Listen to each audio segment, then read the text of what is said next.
Hey, peace, everyone. Thanks for being here. Buona deal.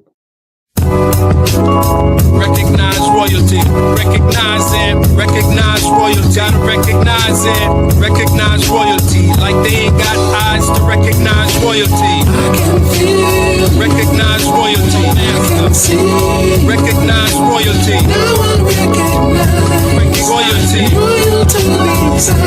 royalty, I can see, recognize royalty, I can love, recognize royalty, now I recognize it. I recognize passion. Never just the man with the title in his hand, with the vital in his hand, with the Bible in his hand. You never just the man with the scepter and demand, with the lecture and the stand, with the vector and the candle. Can you understand the grand from the texture of the hand? Hard at work, are you hard at work? Working with the man, it's the ring of royalty.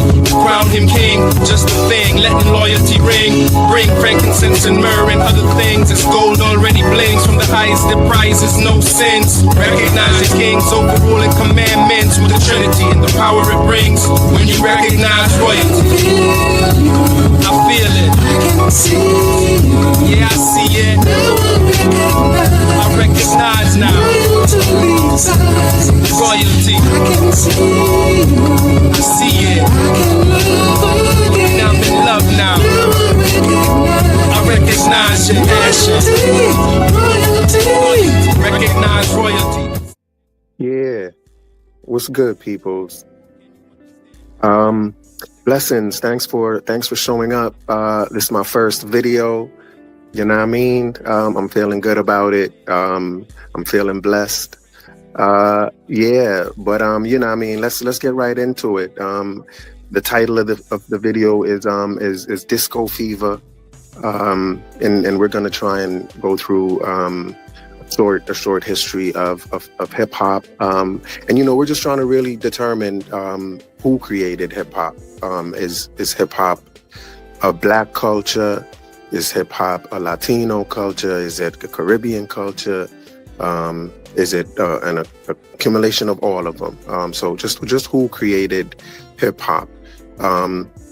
You know, and this video is inspired by, you know, just the talk of the town, which is, you know, Black people and FBA, you know, claiming to be, you know, the innovators of everything.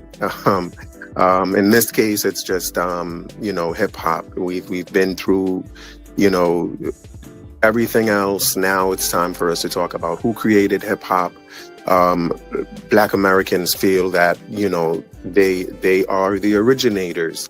You know, they say when it comes to reggae is just a variation of their music, because, you know, they just took R&B and we're just copying Black music. You know, and the same thing with dancehall, reggaeton, Afro beats. All of these, they claim to just be knockoffs of their music, of R&B and hip hop. And so we're just trying to figure out, how does that argument really hold up? And so, you know, we're going to go to our good friend Wiki to see how it holds up. You know, let's see what we can see when we go to Wiki. And since we are starting off our history of hip hop, we're going to start with just hip hop and just read and see what it says about the history of hip hop. And again, the goal is to see who really created hip hop. So it says hip hop, formerly known as disco rap, disco rap. Hip hop is formerly known as disco rap. So does that answer the question? Hip hop is disco. I think the answer is right there in terms of who created hip hop. I think the answer is, you know, whoever created disco. So, you know, and I think I mean, I could be wrong, but I think disco is white people music. I'm pretty sure of that. You know, all the disco I know, or most of the disco I know, is white people music. You know, I'm Jamaican. We listen to disco too. Even to today, you go to parties, we still playing disco music. You know what I'm saying? So you know, we know that that's white people stuff. So you know, looks as if the show is over. White people created hip hop. If hip hop is formerly disco rap. No, too easy. You know, if we can't agree that disco is white people music, we should definitely be able to agree that disco culture is white people culture, right? I think that disco as a genre or as a culture was created by white people. I think white people made disco popular. And so that's why I would say disco is white people music. You know what I'm saying? They're with that LGBTQ lifestyle. I think, you know, even the LGBTQ lifestyle is what made disco popular. Right. So even though most of the artists may have been Black artists, and, you know, disco may have come out of Black music, you know, we'll look further into that and see where that takes us. But at least it should be fair to say that disco culture is white people culture, and that hip hop culture, as a product of disco culture, then hip hop culture is also white people culture. Or we at least have to say that white people have a stake in hip hop as well, through disco, because that's their culture. All right, so that's an interesting first statement. Hip hop is formerly known as disco rap. So I wonder why hip hop was known as disco rap. You know, that's the first question. That's the first question that I'm interested in, is why was hip hop called disco rap? And I'm just going to go to ChatGPT and ask that question and see what it says. Hip hop was formerly known as disco rap during its early years because it emerged from the cultural and musical environment of the disco era in the 1970s, particularly in the Bronx, New York. Here's why the term disco rap was used and how it reflects hip-hop's origins. 1. Connection to disco beats. Sampling disco tracks. Early hip-hop DJs like DJ Kool Herc, Grandmaster Flash, and Africa Bambaataa often used their disco records in their sets. They isolated and extended the instrumental breaks of these tracks, which had strong rhythms and funky grooves, to create the break beats that formed the foundation of early hip hop. All right, so I think we've kind of, you know, cracked the nutshell in episode 1. The foundations of hip hop are built on disco. It was disco rap, and you know, the DJs, it was built around dancing and dancing to disco music. You know, and that makes kind of makes proper sense, I guess. So the next section is, again, we're talking about the connection to disco beats with hip hop. The next thing is dance floor influence.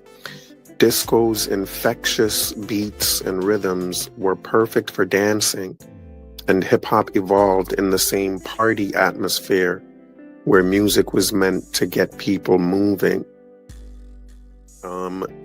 So again, it seems kind of apparent that hip hop culture evolved out of disco culture. It's that whole disco dance culture. And, you know, given that disco was the rave of the 70s, you know, we can say that that's the main music that was being played at those parties. So this just kind of all falls into place. Next influence was instrumentation and style. Similar sound equipment. Early hip-hop heavily relied on the same equipment used by disco DJs, such as turntables, mixers, and sound systems to manipulate tracks and create a seamless party experience. Yes, I think ChatGPT is on to something here. This again makes perfect sense. The whole setup of hip hop, of the origins of hip hop, the DJ turntables, the mixing, the beat breaking, like all of that is centered around disco. Another influence was the funky and rhythmic elements. It says many early rap songs, like the Sugar Hill Gang's 1979 hit Rapper's Delight, borrowed directly from hip-hop, from disco tracks. For instance, Rapper's Delight famously sampled Chic's disco classic, Good Times. And you know, Rapper's Delight is kind of like the anthem of hip-hop, if you will, or the anthem of original hip-hop, is that Rapper's Delight song. But let's continue. Terminology and transition. This is the next influence. And I think it's going to get a little juicy for us. So the next thing is disco's influence on hip-hop's origins. Since hip-hop started to develop during disco's peak, early rap was often seen as a subgenre of disco. Wow. That's something. That's telling right there. Early rap was often seen as a subgenre of disco. So hip hop and rap is the child of disco. And then hip hop is the child of rap. But, you know, disco is really where it's all coming out of. This is all coming out of disco culture. And it says, this is why early hip-hop songs were often referred to as disco rap, before hip-hop became recognized as a distinct cultural movement and music genre. So again, hip-hop was quite obviously an outgrowth of the disco movement. Goes on to say, MCs and DJs at disco events. Many early hip-hop performances occurred at disco-themed parties, clubs, and events. MCs or rappers began as hype men for DJs at these parties, adding rhythmic spoken words over disco beats, which evolved into rap as a standalone art form. Yes, I think we found the culprit, ladies and gentlemen. Disco is the progenitor of hip-hop. Hip-hop is directly related, is the child of disco. That seems pretty obvious to me at this point. But you know, again, it's still just episode 1, so there's still a lot to talk about and a lot to look at, a lot of questions to ask. But at this point, this seems pretty evident. I think this is the last thing. Now it talks about the breakaway and why disco, hip-hop kind of broke away from disco. So let's hear what it says. It says, the decline of disco. As disco's popularity declined in the late 1970s and early 1980s, hip-hop started to differentiate itself, incorporating more elements of funk, soul, and electronic music. So the funk, soul, R&B, electronic music even. Electronic music is that electric boogaloo type music that they dance to in those breakdancing movies. That type of electronic stuff, which also, you know, had a great, played a great role in hip hop culture.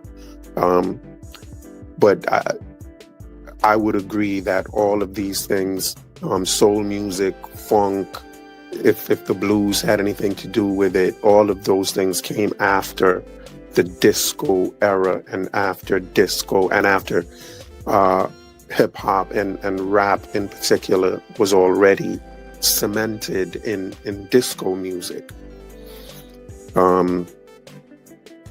So again, let me read that again. As disco's popularity declined in the late 70s and early 80s, hip hop started to differentiate itself, incorporating more elements of funk, soul, and electronic music. Artists and fans sought to establish hip hop as a distinct genre and culture, moving away from the disco rap label. Cultural identity. Hip hop began to represent the experiences, struggles, and stories of urban youth, especially Black and Latino communities.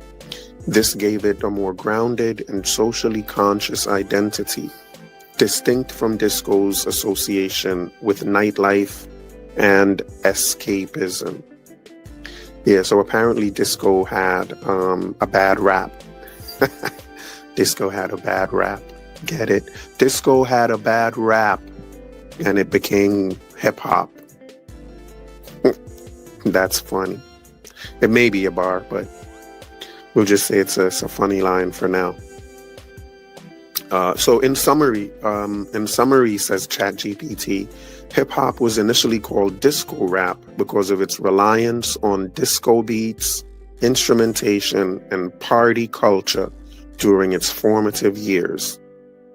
As the genre grew and developed its own identity, it shed the disco rap label and became recognized as a unique cultural movement that reflected the realities and creativity of urban life.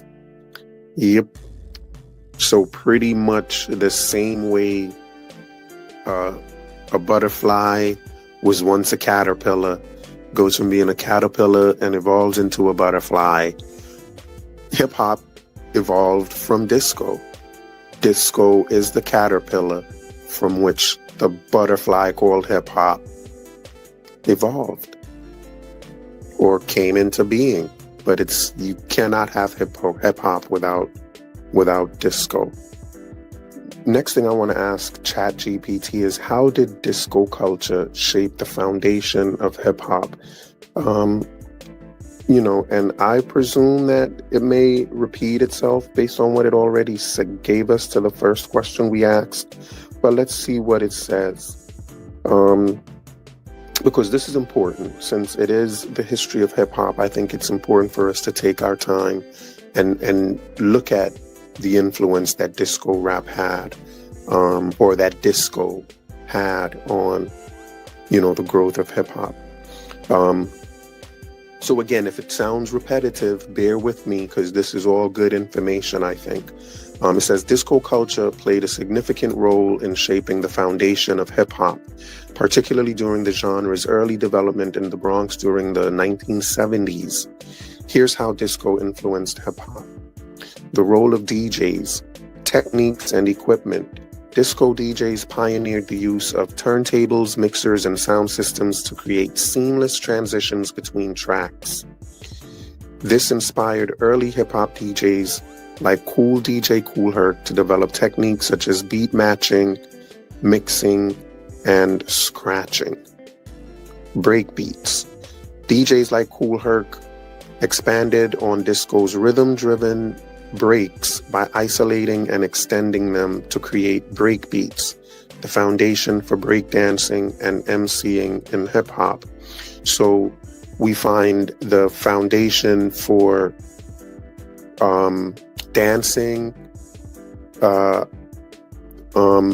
scratching or breakbeats, the foundation for breakdancing, MCing. All of that is wrapped up in disco. Disco clubs and spaces, the party scene. So again, this is all how did disco lay the foundation for hip hop. Disco culture revolved around vibrant dance parties and clubs, fostering a communal atmosphere. Early hip hop emerged in a similar setting at block parties and house gatherings where DJs played disco records to entertain crowds. So hip hop is just disco in the streets, but it's disco parties in the park. But again, it's still all centered around disco.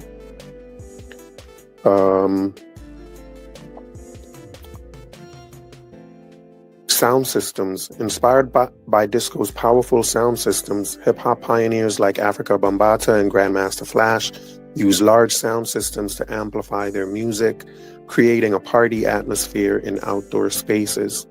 Yeah, it's just a disco party outside. Music sampling. Disco tracks. Early hip-hop heavily sampled disco for their catchy rhythms and funky bass lines. And again, it talks about Chic's Good Times for rappers' delight. Dance culture. Breaking and freestyling. Disco encouraged self-expression through dance. This ethos carried over to hip-hop, where breakdancing became a core element.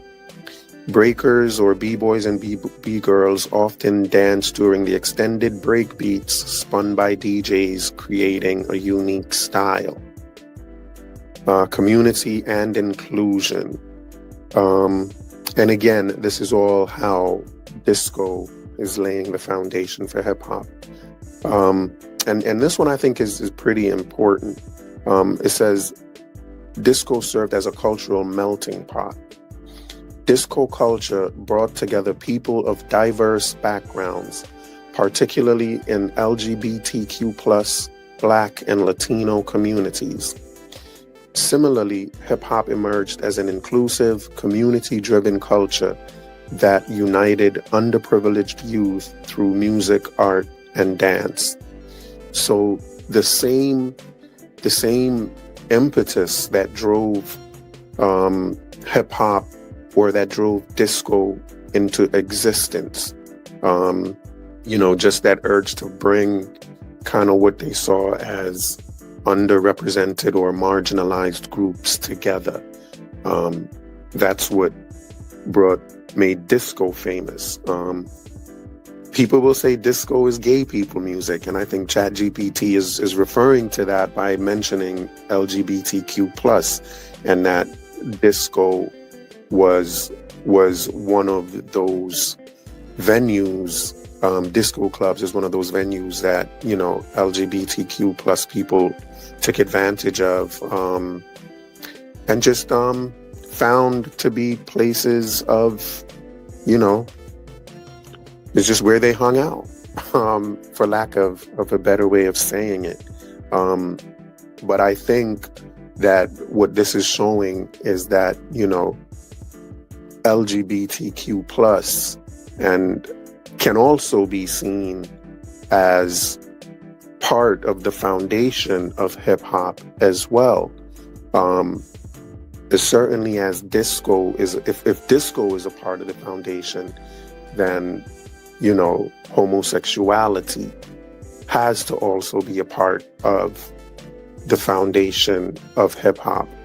And I think given, what we know about, P. Diddy, Africa Bambaataa, the allegations against him, and again, this is all alleged stuff. Given what we know about that and everything else about, hip hop, we know that there's a lot of homosexuality in hip hop. We know that as well. And so it's no surprise that there is an LGBTQ pillar of hip hop as well. And I think that has to be also acknowledged. Next is fashion and style. Disco's flashy, bold outfits and emphasis on individuality influenced early hip hop fashion. And again, the flashy stuff, I think that's also part of the LGBTQ plus community and their identity is the way they dressed. It was very flashy, you know, regardless of that. Just the dress was a part of hip hop's influence. The way disco people dressed going to these discotheques, the way they dressed for dancing, all of that was a part of the culture that was adapted by hip hop. The vibrant colors, funky hairstyles, expressive clothing helped shape hip hop's unique aesthetic. And again, it's going to go from the transition from disco to hip hop. Again, if it's repetitive, please pardon. But I think it's worth the read. By the late 1970s, as disco declined and faced backlash, for example, Disco Demolition Night, hip hop grew as a cultural movement. Many DJs and producers from the disco era transitioned into hip hop, carrying over their techniques, musical elements, and event styles. So, you know, it's just reiterating what it said earlier about, you know, people moving away from disco because disco developed a bad rap. And so hip hop evolved out of disco's bad rap. Yes, I said it again. So in summary, disco's emphasis on rhythm, community, and dance set the stage for hip hop's rise. By borrowing disco's tools, techniques, and party culture, hip hop transformed into a distinct genre and cultural movement that carried forward the energy of disco while addressing the unique struggles and stories of urban youth. Yeah, so since this is the second time that ChatGPT has mentioned Disco Demolition Night, I just want to talk about that real quick. So let me ask, what is Disco Demolition Night? And hear what it says. It says, Disco Demolition Night was a notorious promotional event that took place on July 12, 1979 at Comiskey Park in Chicago, Illinois. It is widely regarded as a symbolic moment marking the backlash against disco music and the genre's perceived cultural dominance.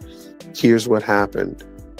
The event, organized by Steve Dahl, a Chicago rock DJ, and Mike Veek, the promotions director for the Chicago White Sox. The purpose, the event was a promotional stunt to attract more fans to a baseball doubleheader between the Chicago White Sox and Detroit Tigers, as attendance had been declining. The plan, fans were invited to bring disco records to the stadium for destruction.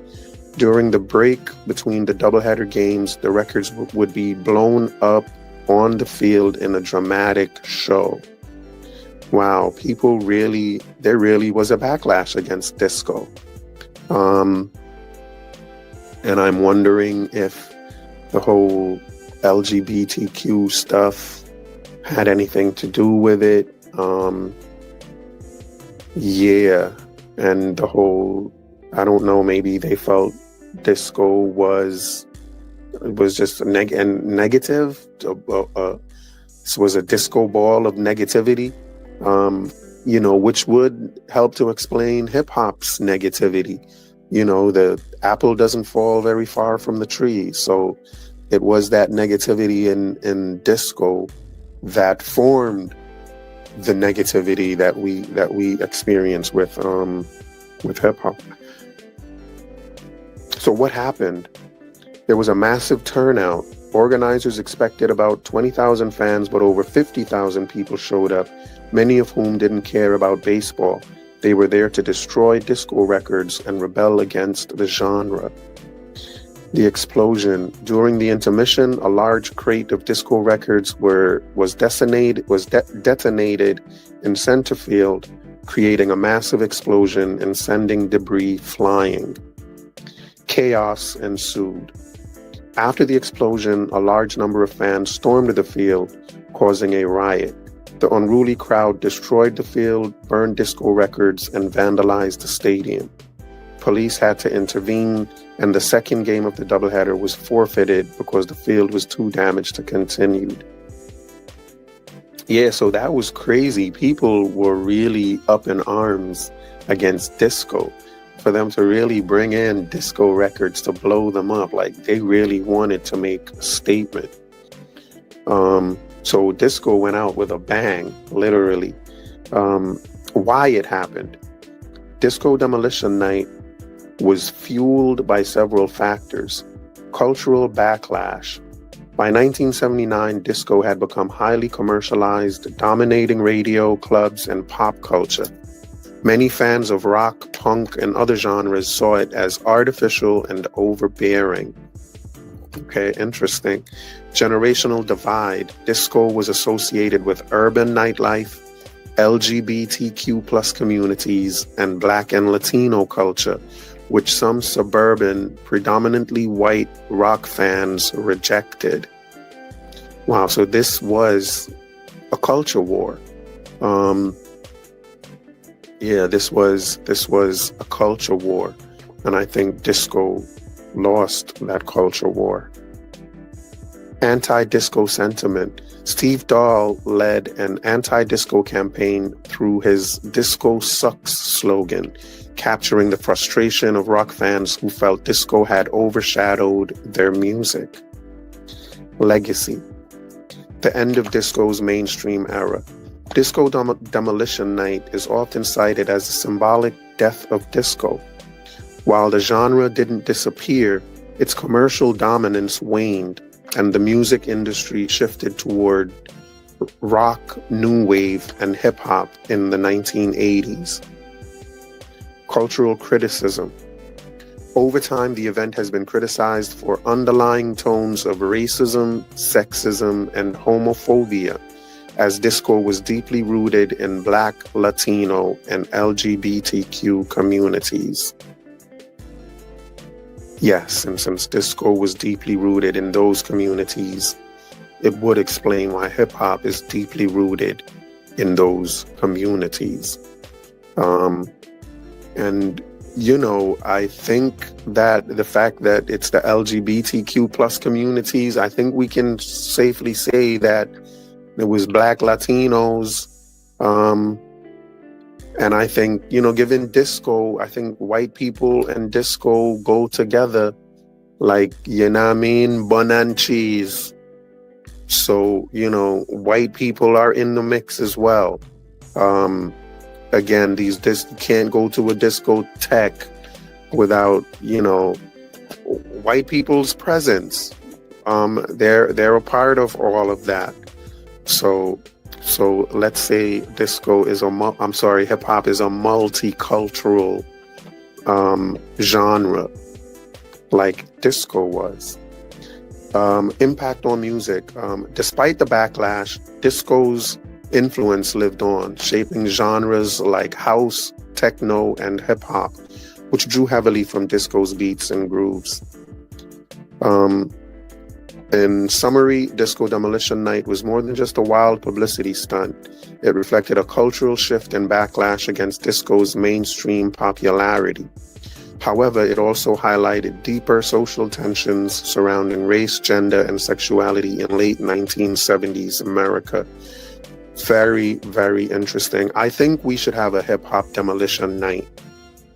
Because hip-hop is, you know, I think hip-hop is arguably worse than disco in terms of the negativity and cultural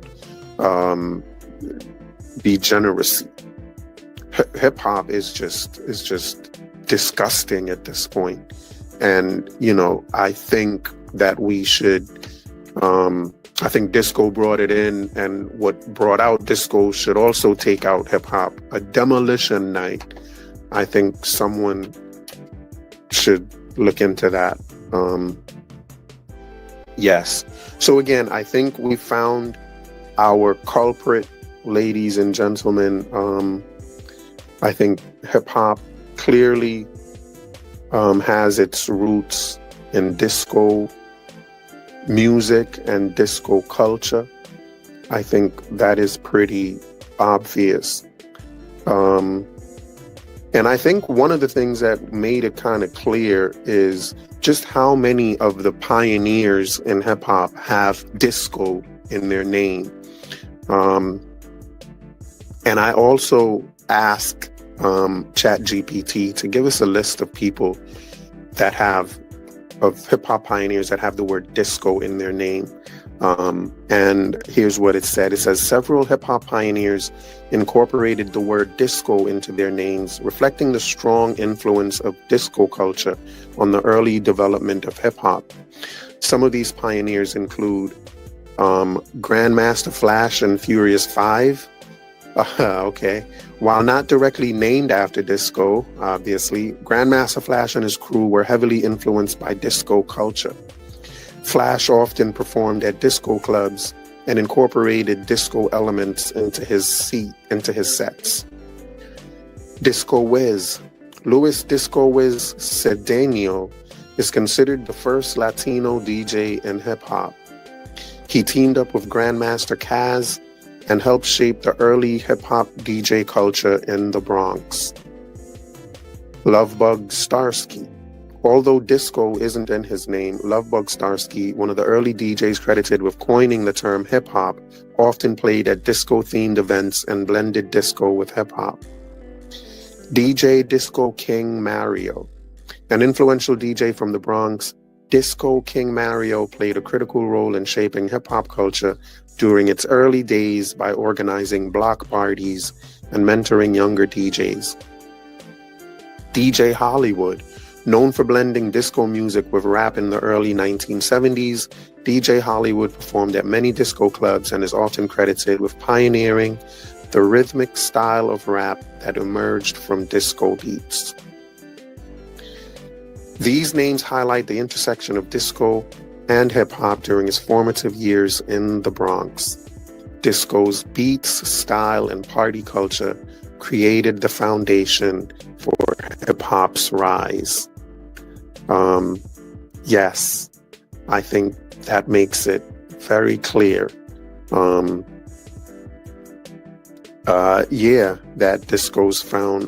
hip-hop's foundation is built around disco music.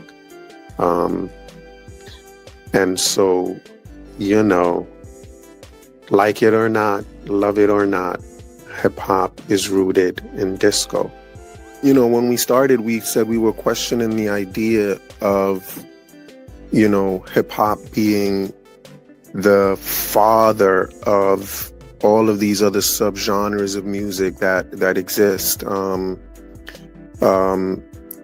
Reggae, reggaeton, bunch of other, just today's modern music that hip-hop claims to be outgrowths of it.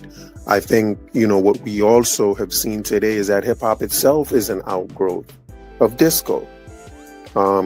So, if we want to talk about the creators of hip-hop and who created hip-hop, we have to keep disco culture in mind.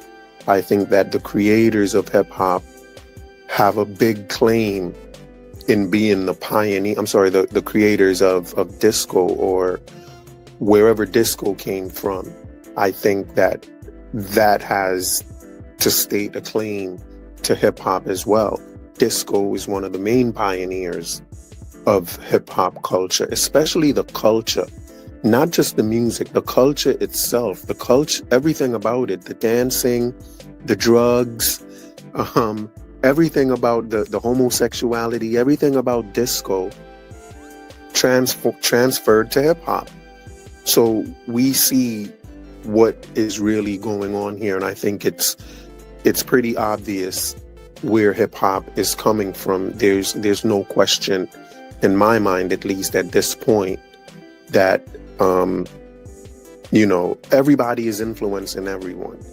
So, hip-hop is not just giving birth to stuff, and black people are not just creating stuff, where black people are influenced and influence people.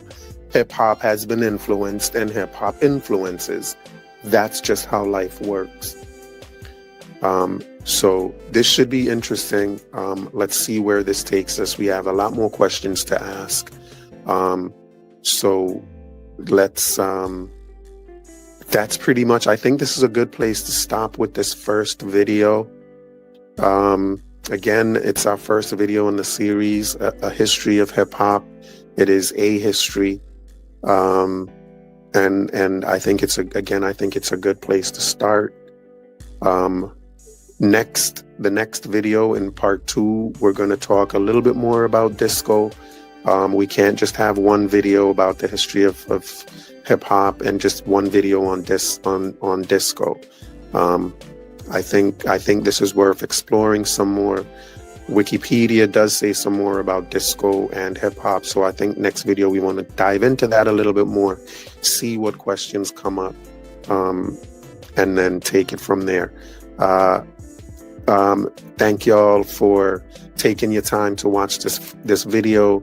Hope you continue watching the series, and blessings to you. Again, thanks for being here, and we'll catch you on the next one. Peace. Recognize royalty, recognize it, recognize royalty, gotta recognize it, recognize royalty, like they ain't got eyes to recognize royalty. I can feel, recognize royalty, I can see, recognize royalty, now I recognize royalty, royalty,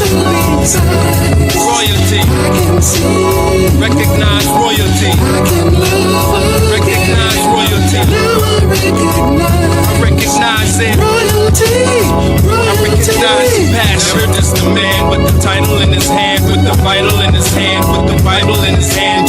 Never just a man with the scepter and demand, with the lecture and the stand, with the vector and the candle. Can you understand the grand from the texture of the hand? Hard at work, are you hard at work, working with the man? Don't kiss the ring of royalty. Crown him king, just a thing, letting loyalty ring. Bring frankincense and myrrh and other things. It's gold already blings from the highest that prizes no sins. Recognize the king's overruling commandments with the Trinity and the power it brings.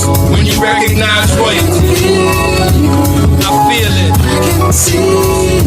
Yeah, I see it. I recognize now. Royalty. I can see it. I see it. Now I'm in love now.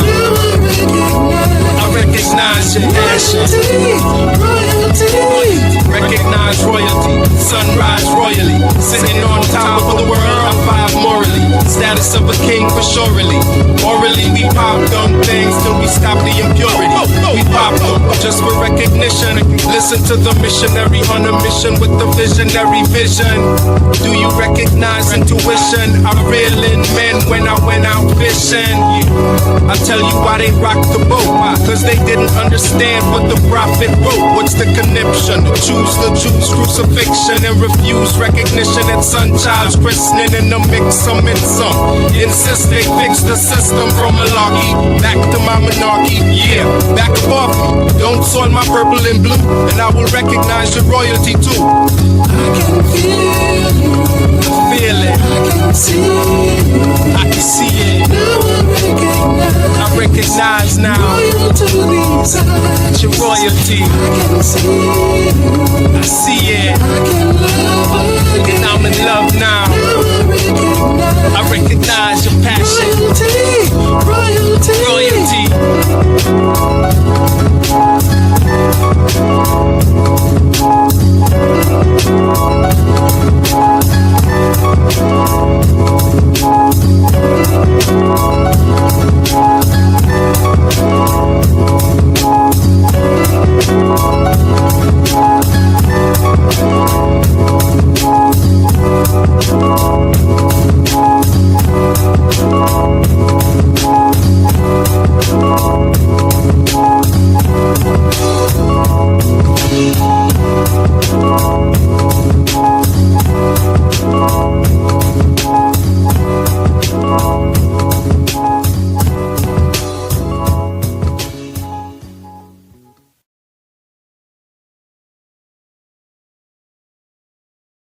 Hey, peace, everyone.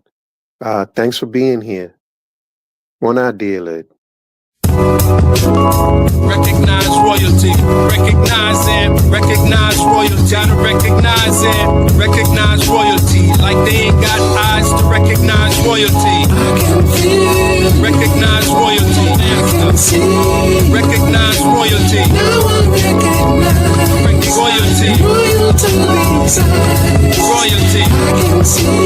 Recognize royalty. I can love. Recognize royalty. Now I recognize it. Royalty. I recognize passion. Just the man with the title in his hand, with the vital in his hand, with the Bible in his hand. Yo, never just the man with the scepter and demand, with the lecture and the stand, with the vector and the candle.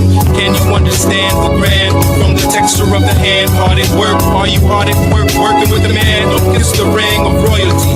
Crown him king, just a thing, letting loyalty ring. Bring frankincense and myrrh and other things. It's gold already blings from the highest of prizes, no sins. Recognize the king's overruling commandments with the Trinity and the power it brings. When you recognize royalty, I feel it. I can see. Yeah, I see it. I recognize now. Royalty's eyes. Royalty. I can see. I see it. I can love again. Now I'm in love now. I recognize your passion. Royalty. Recognize royalty. Yeah. So, once again, welcome. Part 2 of the saga, Who Created Hip Hop. Part 1 was Disco Fever. So today we're hailing disco because disco seems to be the heart of this hip hop thing. The first show we said hip hop was formerly known as disco rap, which means they were rapping over disco beats. Started in the streets. It goes along with the typical story we know of. It started in the streets, dancing, and 70s dancing is disco music. So disco does seem to be the foundation of the movement of the culture. They were just hip hop is just taking the disco stuff, scratching it, cutting the beats, breaking them. Break beating, if you will, if that's even a phrase. But it's all mainly messing with disco, and mainly disco. They played a lot of different genres of music, but because dancing was kind of the heart of the culture, disco was the main thing being played, if you will. So we said hip hop culture is a baby or a subculture of disco culture. And so we just want to talk some more today about disco and what disco really is. We're going to do the usual wiki, see what we can see, and let's see what it says. It says disco is a genre of dance music and a subculture that emerged in the late 1960s from the United States' urban nightlife scene. Its sound is typified by 4-on-the-floor beats, syncopated bass lines, string sections, brass and horns, electric piano, synthesizers, electric rhythm guitars. So it emerged as a subculture, as a genre and a subculture in the United States. But discotheques as a venue were mostly a French invention, imported to the United States with the opening of Le Club, a members-only restaurant and nightclub. So discotheques are from France. Oui.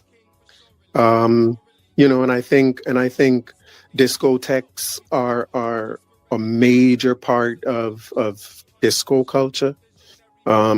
So I think that may be another hint that the culture has more foundation in France. Yeah, I mean that kind of makes sense. But yeah, at Le Club, a members only restaurant and nightclub located at 416 East 55th Street in Manhattan. Manhattan takes the cake when it comes to disco. Ain't that right though? Manhattan, that's the right borough, you know what I mean, for who created disco. It's so right. It's so proper. Manhattan gets disco, the Bronx gets hip hop. It's appropriate. I don't know. Um, Yeah, so disco music as a genre started as a mixture of music from venues popular among African Americans, Hispanic and Latino Americans, gay Americans, and Italian Americans in New York City, especially Brooklyn, in New York City and Philadelphia during the late 1960s to the mid to late 1970s. So it started as a genre amongst African Americans and Latinos, and that's important that it's a genre or a culture, because I think those DJs may have played those music so much that they had to kind of create a genre in and of itself. Like they made it a genre because they were just so into it. They kind of created a culture around it, which kind of, I think, made a genre out of it. Several dance styles were developed during the period of the 70s disco's popularity in the US, including the bump, the hustle, the Watergate, and the bus stop. Yeah, man, all of this just kind of seems to be making pretty natural sense here. Um, so from During the 1970s, disco music was developed further, mainly by artists from the United States, from Europe, well-known artists from the United States and Europe. Well-known artists included the Bee Gees, ABBA, Donna Summer, Gloria Gaynor, Giorgio Moroder. Y'all know the names: Barry White, Diana Ross, um, Earth, Wind, and Fire. While performers garnered public attention, record producers working behind the scenes played an important role in developing the genre. By the late 1970s, most major U.S. cities had thriving disco club scenes, and DJs would mix dance records at clubs such as Studio 54, venue popular among celebrities, um, nightclub goers often wore expensive, extravagant outfits consisting predominantly of loose, flowing pants or dresses for ease of movement while dancing. There was also a thriving drug subculture in the disco scene, a drug subculture, because when we did the first video, we spoke about hip hop being a movement, and what was that movement about. And now disco, I think, may also be a movement, because I think a lot of drug use started during that time. So I'm wondering if that same social movement was going on with disco. But that may be for a whole nother show. There was a thriving drug subculture in the disco scene, particularly for drugs that would enhance the experience of dancing to the loud music and flashing lights, such as cocaine and quaaludes, the latter being so common in disco subculture that they were nicknamed disco biscuits. Disco clubs were so associated with promiscuity as a reflection of the sexual revolution of this era in popular history. Wow. No, this has to be the birth of hip hop. Drugs and promiscuity. This is the birth of hip hop. We need look no more. Here it is here. Films such as Saturday Night Fever, Thank God It's Friday contributed to disco's mainstream popularity. This is crazy. Disco declined. This is crazy. Disco declined as a major trend in popular music in the United States following the infamous Disco Demolition Night on June 12, 1979, and it continued to sharply decline in popularity in the US during the early 1980s. However, it remained popular in Italy and some European countries throughout the 1980s, and during this time also started becoming trendy in places elsewhere, including the fact that it remained popular in Italy is kind of another hint that it kind of started over there. It's their music. But I think Europe is kind of taking claim to disco, and I think disco is definitely taking claim to hip hop. If we just take a look at the etymology of the term disco, it says the term disco is shorthand for the word discotheque, a French word for library of phonograph records derived from bibliothèque. The very word disco is a French word. It's a French word. The word discotheque had the same meaning in English in the 1950s. Discotheque became used in French for a type of nightclub in Paris after they had resorted to playing records during the Nazi occupation in the early 1940s. Wow. Yeah, looks like hip hop has a lot more than just disco to hail for the creation of hip hop. Am I right? It says disco was started as a way to kind of, I guess, cope with what was going on with the Nazi and the Nazi invasion or something like that. Isn't that something? Nazism is somehow at the core of hip hop. It is so appropriate. It is so appropriate. You know, that is actually very telling. That when you go down the rabbit's hole, you actually run into Nazism. Not that it's you know, disco was of Nazi people, but just that it's involved, even if it's just a way for people to cope with what was happening to them, and kind of it was their escape. So I'm not saying disco is tied to that. I'm just saying that Nazism is tied to disco. That's all I'm saying. Wow, but very interesting. So yeah, so man, it looks like disco is white people culture. Hip hop is white people culture with white people drugs and white people sexual promiscuity. You know what I mean? Black people didn't create the drugs in use, and they ain't create sexual promiscuity. I don't think it started with Black Americans. So, you know, it's slipping away from you kind of more and more every day. Yeah. So here we are, man. Here we are. I think this is our second seal that has been opened in terms of how far down the rabbit hole and where we end up. We ended up in Europe, in places that we may not have wanted to end up. But you know, it is what it is, man. It is what it is. So again, I hope y'all are enjoying this series. There's going to be more to come from this series. So I hope you're liking the video. I hope you subscribe. Please hit the notifications. You know, I may go live every now and then. I'm going to be going live to talk about the videos, and just see how you're feeling. Hopefully, you know, you'll come on and we can have conversations live about what's being said.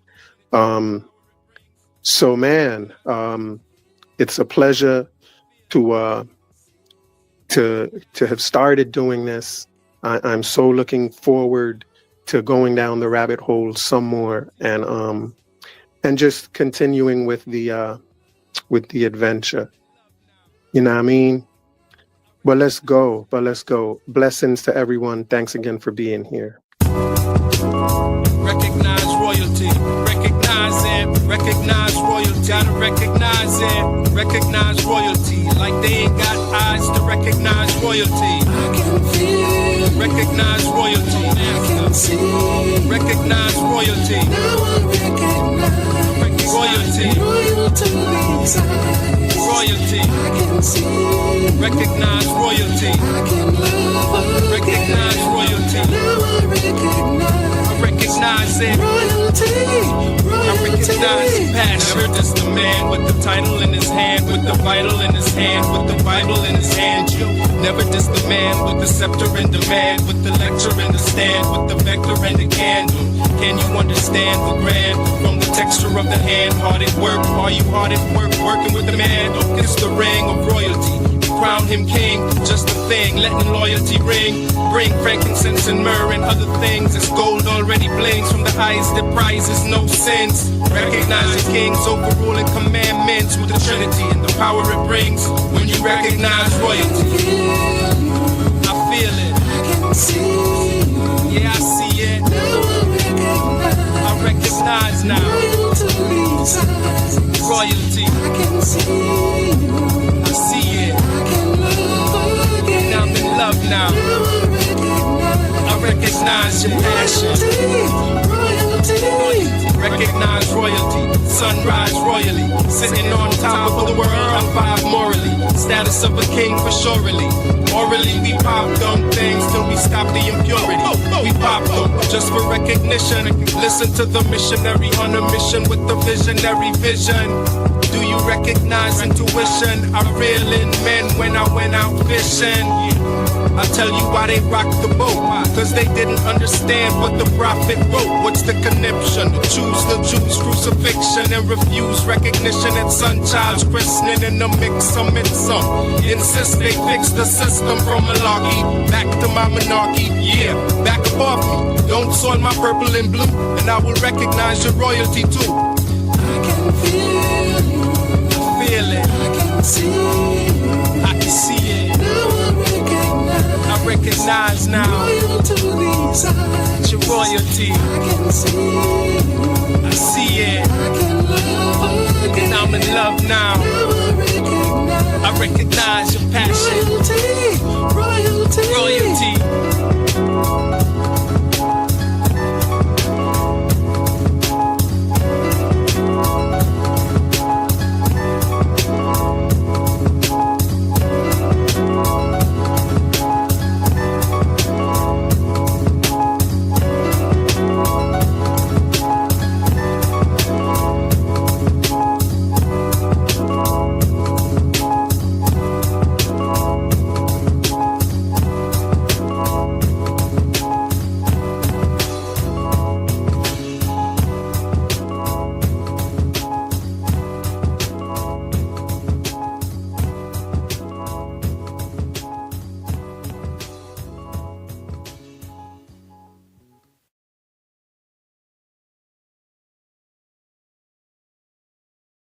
Hey, peace, everyone. Thanks for being here. On our deal it. Recognize royalty. Recognize it. Recognize royalty. Gotta recognize it. Recognize royalty. Like they ain't got eyes to recognize royalty. Recognize royalty. Recognize royalty. Royalty. Royalty. Recognize royalty. Recognize royalty. I recognize it. I recognize the passion. Never just the man with the title in his hand, with the vital in his hand, with the Bible in his hand. Yo, never just the man with the scepter and demand, with the lecture and the stand, with the vector and the candle. Can you understand the grand from the texture of the hand? Hard at work, are you hard at work, working with the man? It's the ring of royalty. Crown him king, just a thing, letting loyalty ring. Bring frankincense and myrrh and other things. It's gold already blings from the highest that prizes no sins. Recognize the kings, overruling commandments with the Trinity and the power it brings. When you recognize royalty, I feel it. Yeah, I see it. I recognize now. Royalty. I see it. Now I'm in love now. I recognize your passion. Recognize royalty. Yeah, all right. So welcome to episode 3. We're back at it. We're hailing disco today. I'm sorry. Yesterday, the last episode was hailing disco. Today we are actually partying with the black spades. Today we're partying with the spades. Last show, when the reason we held disco is because we learned that disco is short for discotheque, which is a French word. Disco is actually a French word, and in the debate of who owns disco, at least. I think we're trying to make the argument that disco is white people stuff as well, and I think the fact that it's a French word, you know what I mean, is strong evidence, and the fact that also discotheques started in France, if I'm not mistaken, or somewhere in Europe. And we said discotheques are, in my estimation, absolutely the foreshadowing of street parties. You know what I mean? We said street parties are just the disco parties after they left the techs, the discotheques. Um, yeah.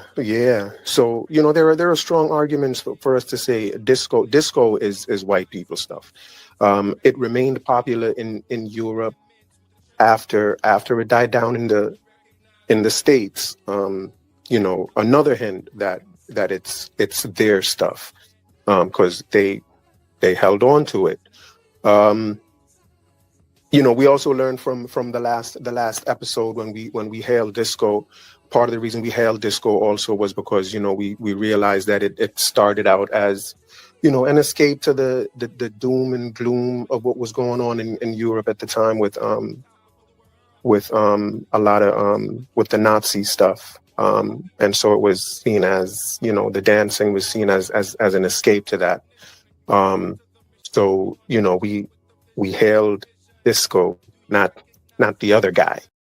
So today we want to talk about the street party culture that evolved from the discotheques, which we call hippity hop culture. It's only an evolution of the discotheques. I think we've learned that the gangs kind of took over the street parties by kind of closing down discotheques, if you will. Got the people outside. Gang activity, gang. They kind of terrorized discotheques. They literally did, and then after that, they started having street parties. Isn't that something? That kind of is interesting. So we're gonna have a street party with the black spades today. We're gonna learn about the black spades, and how disco kind of went with hip hop. Disco went to the left, they went to the left to street party with the spades. Did y'all get that bar? They went to the left to party with the spades. They went to the left to party with, to the left, the left wing party. I think that's something that we're gonna learn about as well. Yeah, and that is another bar. I got bars. Disco Fever gave me sick hip hop bars, if you remember. So I got bars. Y'all can at least stay for the bars at least. But let's leave the bar and go to the party with the spades. Look, I did it again. Leave the bar, go to the party with the spades. Leave the bar, go to the part. That's another one. I'm too good. But seriously, let's see what we can learn from our good friend Wikipedia. You know what I mean?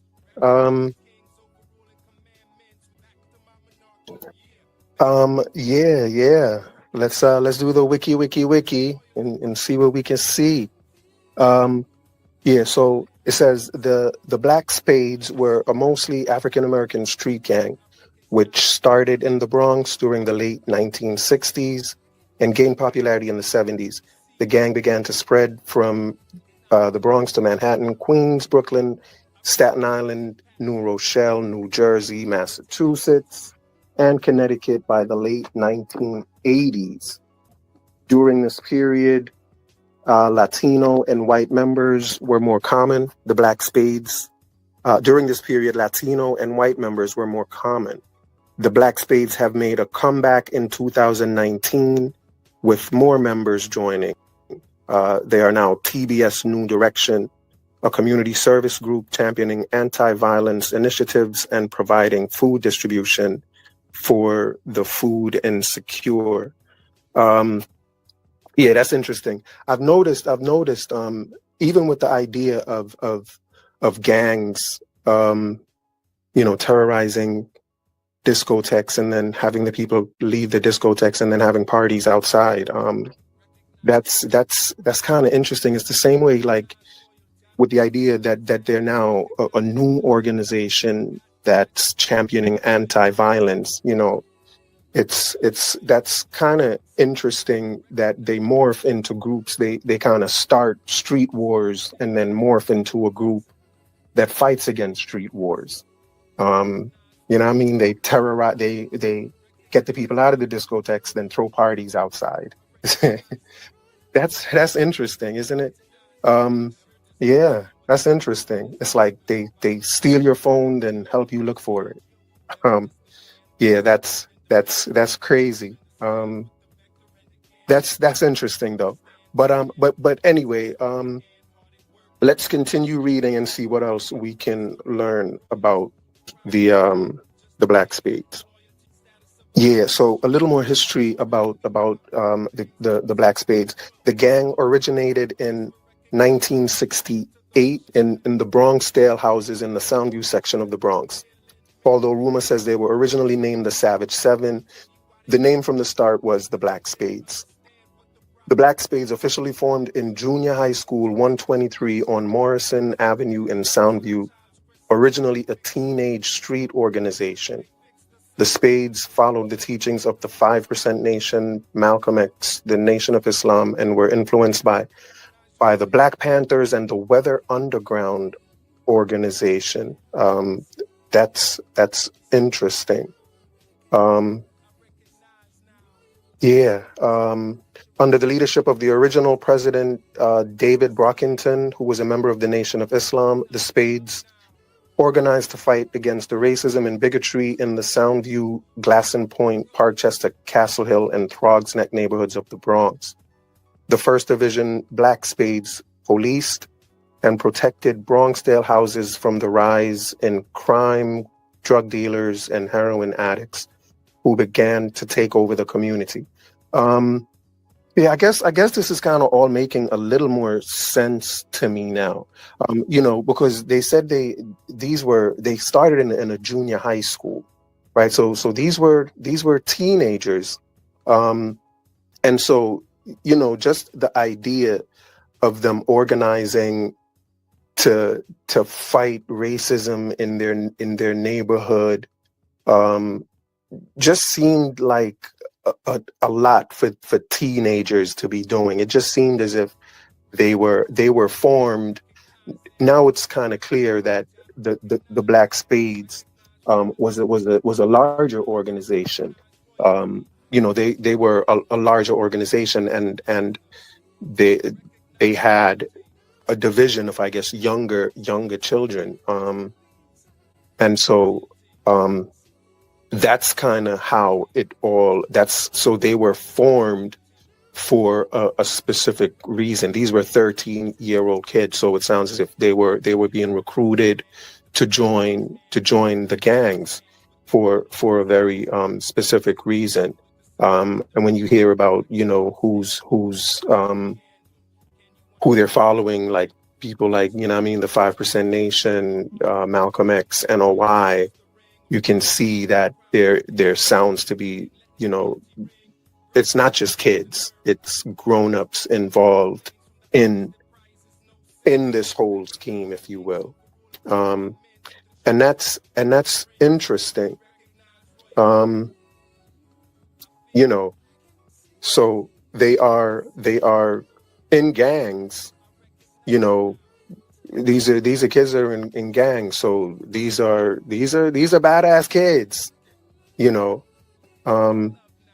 But then they are in gangs that are organized to fight racism and bigotry. So, you know, they're good ass, badass kids. Um, you know, it's kind of weird. It's kind of interesting, and it's very interesting, but it's also kind of strange, you know. Um, yeah, but let's continue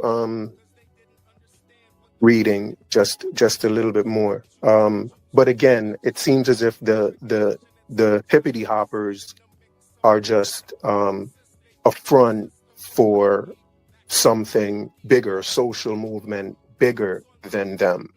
And the hippity hoppers, I'm talking about those 13-year-old kids that were just doing their thing, you know what I mean, with the nursery rhymes, we're at the street parties, you know, doing their thing to the disco, I presume, rapping to the disco, if you will. But yeah, so that's where we are at this point. So let's just continue reading just a little bit. Let me just find where I am. All right. The gang quickly spread to nearby housing projects in the Soundview area, Monroe houses, Soundview houses, Bronx River houses, Bronx River, and throughout the Bronx, starting a subculture inviting music into the lives of gang members.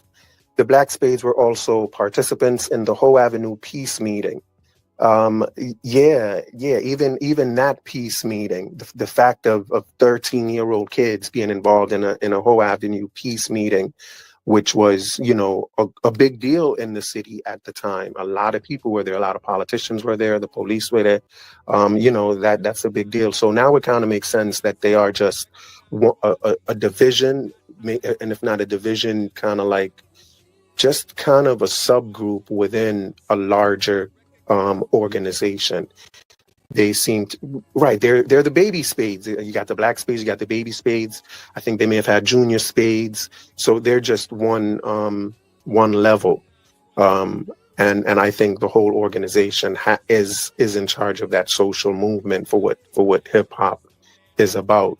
And you know, whatever their role is, it's centered around hip hop culture. And their role that's where their role seems to be kind of centered. Yeah. So let's just hear what else is written here. The Black Spades also included a women's division that started in the Glassing Point Housing and Junior High School IS 131. That's crazy. They were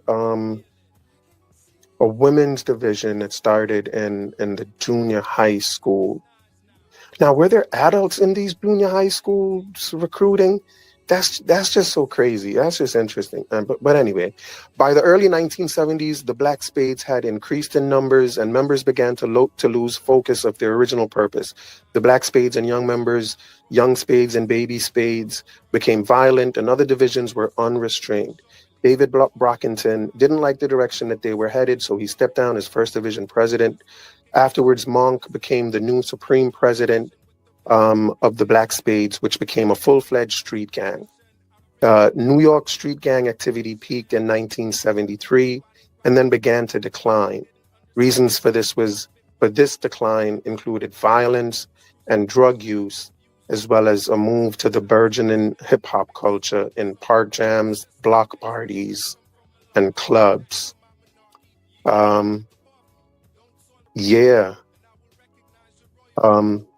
That's all interesting. You know, but let's continue to read. I don't think we've read anything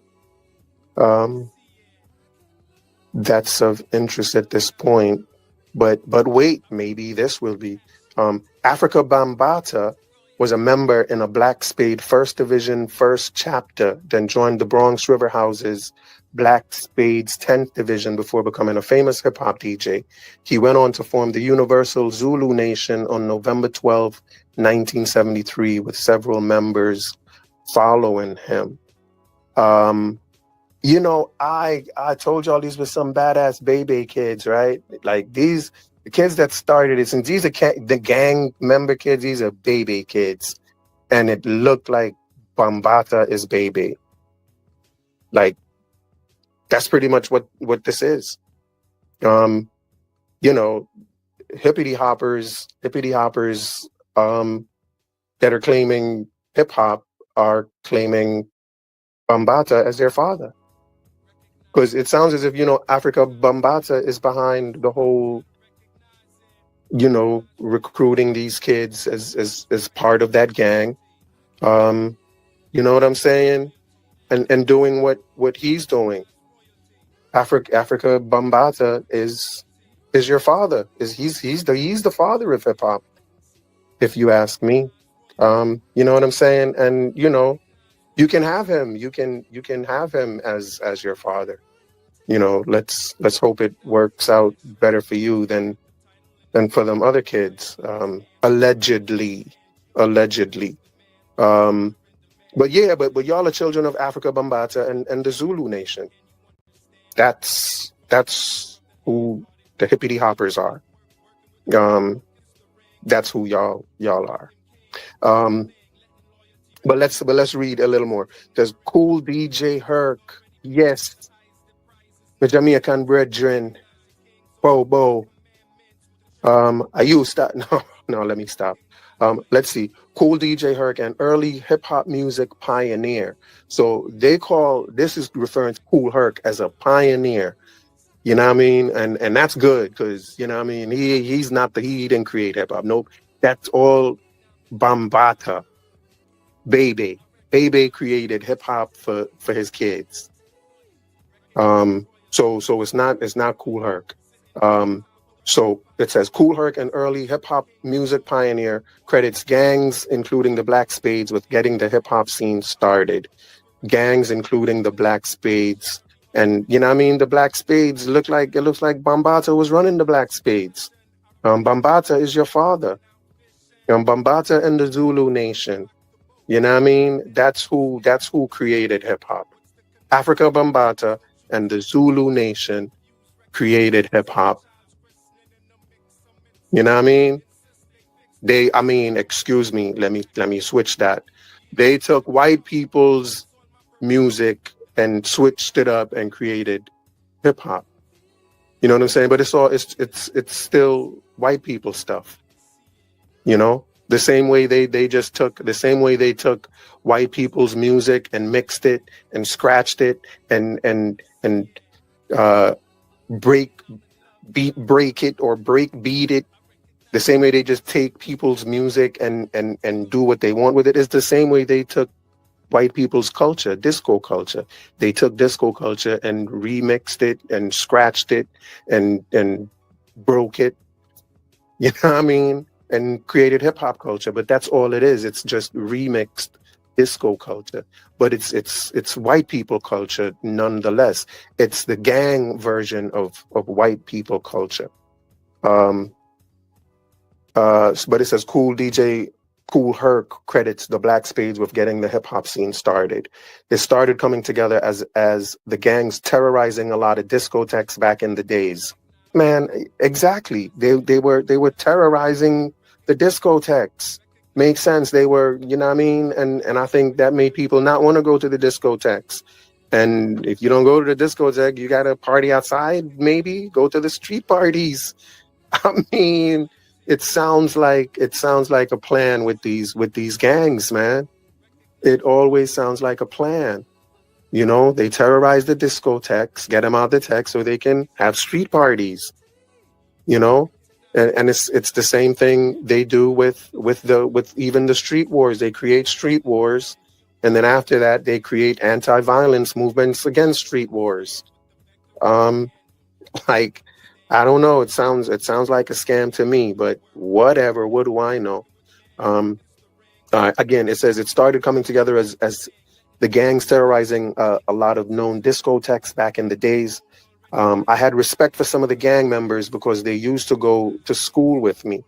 They were the Savage Skulls, Glory Stompers, Blue Diamonds, Black Cats, and Black Spades. Yeah, so it doesn't look like Kool Herc was one of them gangbangers. You know what I mean? Us Jamaicans, we don't be gangbanging. We don't be down with that stuff. I mean, well, okay, I'll take that back. But Kool Herc didn't mess with that stuff. He just hung out with y'all. He just hung out with y'all and brought his stuff and threw parties with y'all. But that was it. That's all we had to do with it. We don't want no more than that. All right. The organization had a strong following through the late 1990s. Around this time, many young members of the organization transitioned their membership to the Blood Street Gang in NYC. The Bloods. So the Bloods are East Coast and the Crips are West Coast. Like, you know what I mean? You can't have hip hop history without and a history about gangs without mentioning the Bloods and Crips. Bloods ran the East Coast as far as, and then the Crips are West Coast. I wonder if that has anything to do with the social movement. Maybe I'm thinking too much. What y'all think? Maybe? Who knows?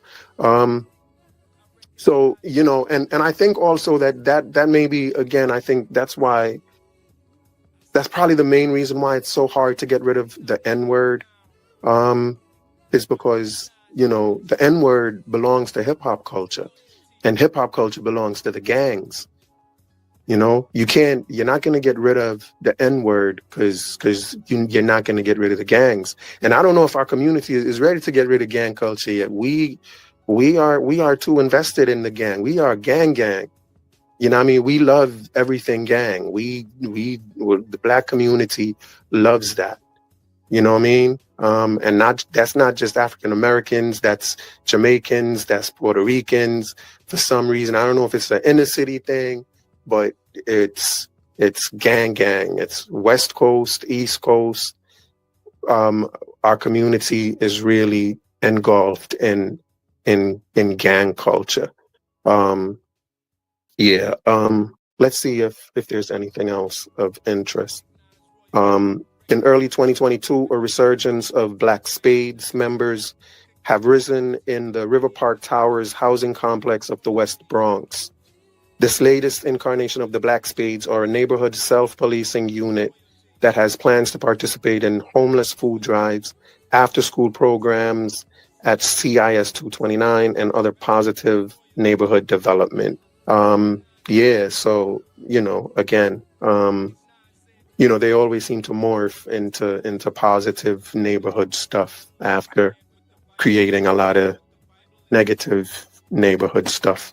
But I don't know. That's another topic for another show. But yeah, just to summarize, for my hippity hoppers out there, the baby spades are just one division of or one level of the Black Spades. So they're just really, you know, they're just really children with, you know, they're pawns, if you will, in whatever the social movement of hip hop was and really is. This is a movement centered around gang culture. It's centered around drug culture, and it's centered around sexual promiscuity.